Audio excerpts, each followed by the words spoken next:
বড় দল, অনেক বড় দল, তাদের নাকি বলে মাথা খারাপ হয়ে গেছে। আমি বলছি এটা কি দেখেছেন? 12 তারিখে সন্ধ্যার বেলা যখন ভোটের রেজাল্ট শুরু হবে তখন আপনাদের মাথাটা উল্টা দিকে ঘুরে যেতে পারে। তাই বলতে চাই, আপনারা ঘরে বসে থাকবেন না ভাই। মানুষ কিন্তু আপনারা দেখতে চায়।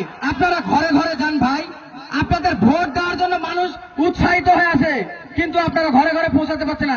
দয়া করে আপনারা ঘরে যান। আমি বেশি কথা বলবো না। আমার পিছনে সামনে যে ভাইরা আছে, আমার যদি ভুল কিছু হয়ে থাকে আমাকে ক্ষমা দৃষ্টিতে দেখবেন। এবং আগামীর বাংলাদেশ হচ্ছে কি? দাঁড়িপাল্লার বাংলাদেশ। আগামীর বাংলাদেশ হচ্ছে ন্যায়ের বাংলাদেশ। আগামীর বাংলাদেশ হচ্ছে কি? ইনসাফের বাংলাদেশ। আগামীর বাংলাদেশ হচ্ছে হিন্দু মুসলিম বৌদ্ধ খ্রিস্টানের বাংলাদেশ। আমরা সবাই এক থাকবো তো? ঠিক আছে, আপনারা ভালো থাকেন। বাংলাদেশ জিন্দাবাদ, বাংলাদেশ জামাত ইসলামী জিন্দাবাদ। আমার বক্তব্য এখানে শেষ করলাম।